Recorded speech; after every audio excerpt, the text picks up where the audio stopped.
Hello, my name is Ryan Messer, and you're listening to the Life is a Mess podcast. I hope you had a great week, and this week's quote is whether you think you can or you can't, you're right.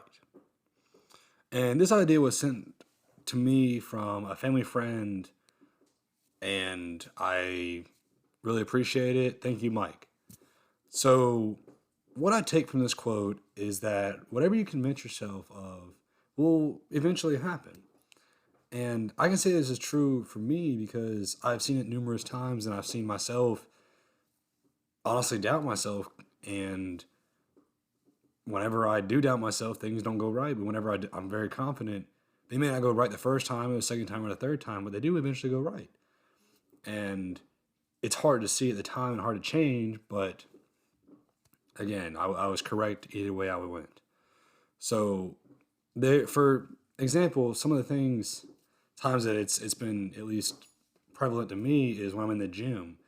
And I'll be honest with you, I'm confident that I can do a lot of things, but I'm not confident in myself that I can move heavy weight or can do a lot of things that people that I know can do or that I would like to do.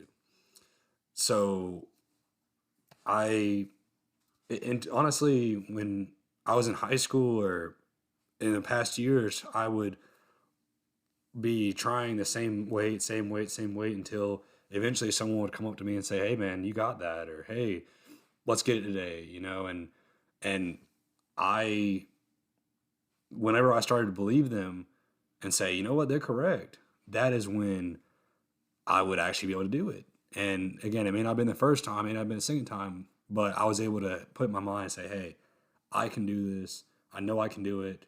And if he can believe in me, why can't I believe in myself?" So, and again, so the key word in this statement is that I believed them and I believed in myself. And again, if I didn't believe in myself, if I said, "Oh yeah, I can do it," just the simple words will change things, but it won't fix everything. And until you believe it truly, then it's going to always be a question or and it's going to basically be as if you said you can't do it because in your mind you think you can't do it.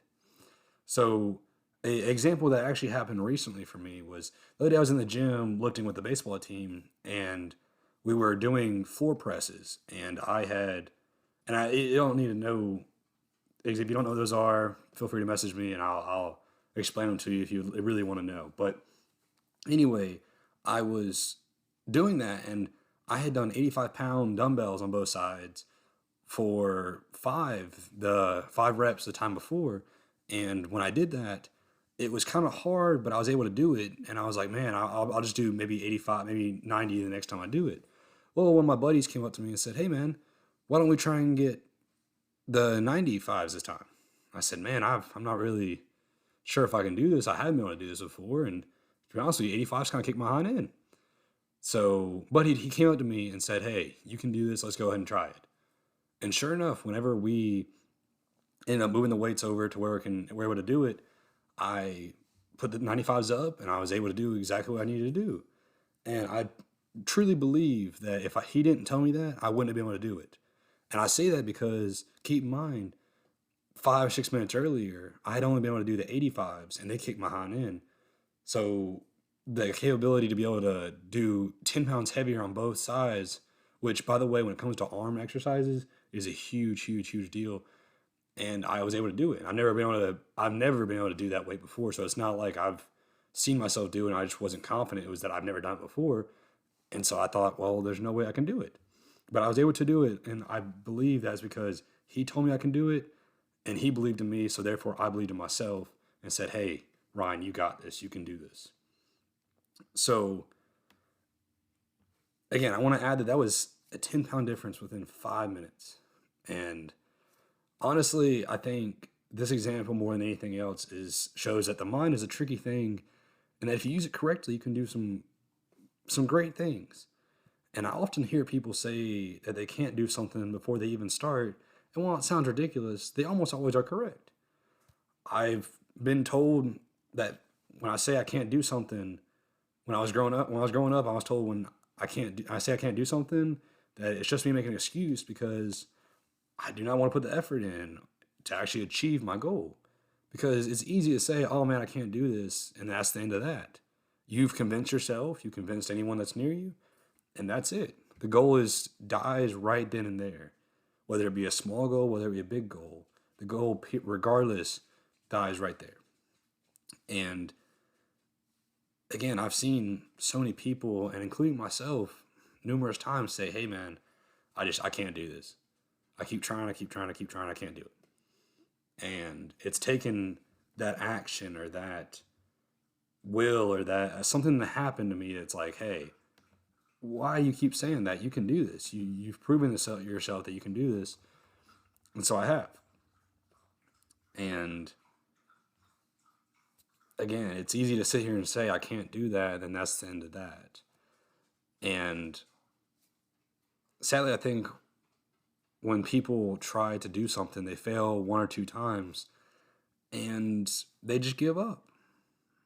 And they say, you know what? That's the end of that. And an example that I think is pretty interesting on someone who could have easily said, I can't, and it would have changed our lives tremendously in today is Thomas Edison. And when he tried to when he quote unquote invented the light bulb. And honestly, a funny fact, kind of a little bit off topic here, is that Thomas Edison actually did not invent the light bulb. He just found the best way to make light bulbs cheap and accessible to everyone. At the time, there was not enough electricity and not enough. It costed too much for everyday people to have lights in their homes. So that's where Edison, he changed it from 5% of the population can have it to 100% of the population can have it because it would last a long time. And it was something that was cheap and able to be used. But besides that, anyway, so he tried over 1,000 different ways to make the light bulb better. And I'm sure that there's numerous times where he said, I can't do this. I want to give up. I'm never going to figure this out. But he didn't give up. And he tried over and over and over and over and over. And he had once said that he didn't learn 1,000 ways that he did it wrong. Or 1,000 ways that he did it wrong. He learned 1,000 ways to fix it, to make it to where it was usable. And I believe that if people were to sit there and force themselves to say, I can do this, and they truly believe that they can do it, then things will almost change instantly. And on this note, I will present this week's challenge. I challenge you this week to actively think about saying that you can do things that before you would have said you can't do. And again, it could be something very, very simple. It could be something very big. But I challenge you this week to try and get rid of the word can't in your sentences. And when you say the word I can instead of the word I can't, actually think about it and make sure that you believe it. And tell yourself until you believe it, honestly.